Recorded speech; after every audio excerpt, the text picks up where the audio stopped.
I think the biggest challenge that I want to offer to everybody is simply to reduce the sugar in your diet. I think that that's really the most important thing that we need to do. That's where we've gone wrong over the last couple hundred years. It's been slowly building. In 1822, people ate on average about 6 pounds per year of added sugar, and now it's about 130 pounds per year of added sugar. And diabetes has increased, obesity has increased, dementia has increased. It's all tied together, and I think probably the simplest, best thing we can do is to reduce the sugar in our diet. I remember when, before I turned 30, I had someone say to me, you know what, you watch out, it's all downhill from here. And I remember thinking, what does that mean? There's this idea that as we age, we have no control over what happens to our body, and that it's over when you hit 30, 35, 40. And I remember saying, well, if that's the excuse that you want to give yourself to explain why your health has deteriorated, you can feel free to do that. And so I feel like Hacking Better sort of embodies that idea that no, that is not true. The body doesn't control us. We get to determine our health outcome. We get to determine how our body ages. Are we going to allow our body to succumb to this disease, to aging, to obesity? We have choices.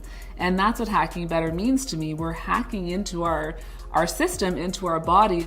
We're not allowing those things to happen. So that person who says, you know, it's all downhill from here, that's because they aren't looking for better.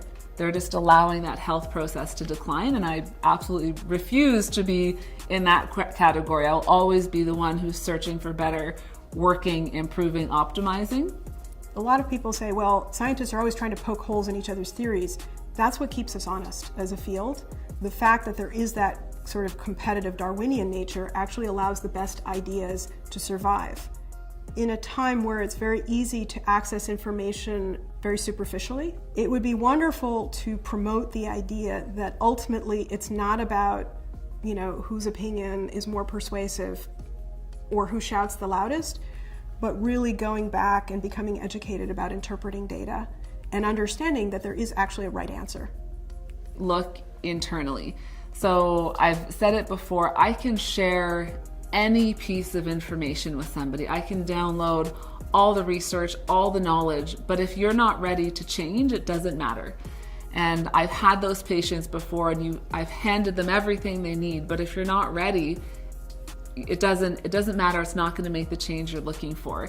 And so what it comes down to first is discovering who you are. Why aren't you achieving the results you want? It's looking internally and saying to yourself, I deserve more, I deserve better, it's time to make a change, and I'm ready. And that's where you become open to what people are teaching you, and that's how you make change. So it's really to look internally and be ready to embrace and make those changes. Knowledge is power.